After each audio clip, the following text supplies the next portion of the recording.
అనుభవాలే పాఠాలు. అనుభవం ద్వారా నేర్చుకున్న విద్య చదువుకున్న దానికంటే మిన్నగా ఉపయోగపడుతుంది. అలాంటి అనుభవంతోనే వరంగల్ రైతులు ఆర్థికంగా ఎదుగుతున్నారు. మార్కెట్ మోసాలకు అడ్డుకట్ట వేస్తూ తోటి రైతులకు ఆదర్శంగా నిలుస్తున్నారు. అన్నదాతలంటే ఆకలిని కాదు, ప్రపంచం ఆకలిని చూస్తారనే మాటను నిజం చేస్తున్నారు అక్కడి రైతులు.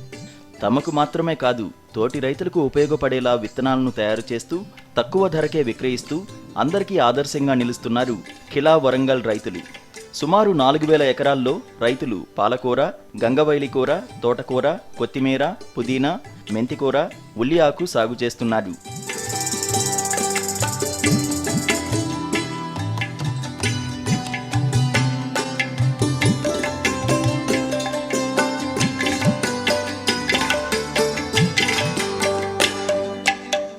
మార్కెట్లో ఆకుకూరల విత్తనాలు ధరలు విపరీతంగా పెరిగిపోవడంతో ఇక్కడి రైతులు ప్రత్యామ్నాయాలపై దృష్టి పెట్టారు. సొంతంగా విత్తనాలు తయారు చేసుకోవడమే కాకుండా పక్క రైతులకు తక్కువ ధరకు అమ్ముతున్నారు.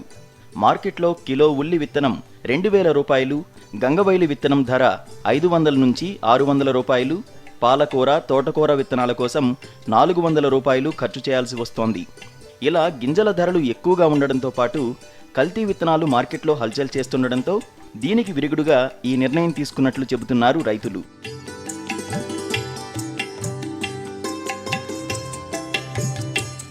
గతంలో ఉద్యానవన శాఖ వారు విత్తనాలు ఇస్తామని ఆర్భాటం చేసి ఒక్కసారి మాత్రమే రాయితీతో ఇచ్చారని, ఆ తర్వాత తమను పట్టించుకోవడం లేదని రైతులు వాపోతున్నారు. 50 సంవత్సరాల బట్టి చేస్తాను, 10 సంవత్సరాల పిల్లకాడి నుంచి ఇదే పని నా పని.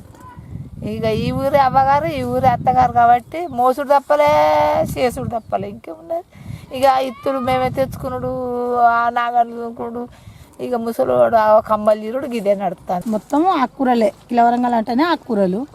కాకపోతే గింజలు మేమే తయారు చేసుకుంటాం. తయారు కానప్పుడు గింజలు గిట్లా అయిపోయినప్పుడు బయట కొనుక్కొచ్చుకుంటాం. సబ్సిడీ గిట్లా ఏమి ఇయ్యరు. ఎన్నోసార్లు కూడా మేము అంజమన్ బ్యాంకు పోయి కూడా అడిగినాం, మీరు గింజలు తెచ్చి అమ్మోళ్ళి మేము తీసుకుంటాం, మాకు కొంచెం రేటు తక్కువ. వాళ్ళు ఎప్పుడు కూడా దాన్ని అది చేస్తలేరు. ఇక మేమే తయారు చేసుకుంటాం. పాలకూర గింజలు, కలగూర గింజలు, గంగవాయిల కూర గింజలు, సుక్క పువ్వు, అంతే. ఇక ఇక్కడ ఎక్కువ అవే పోతే ఇక అంతవరకే. మార్కెట్లో ఆకుకూరలకు మంచి ధర ఉండడంతో ఈ రైతులు ఆశించిన ఆదాయాలు పొందుతున్నారు. దీనికి తోడు సొంతంగా విత్తనాలు తయారు చేసుకోవడంతో కొంత మేరకు విత్తనాల ఖర్చు మిగలడంతో పాటు తద్వారా ఆదాయం పెరుగుతోందని రైతులు హర్షం వ్యక్తం చేస్తున్నారు.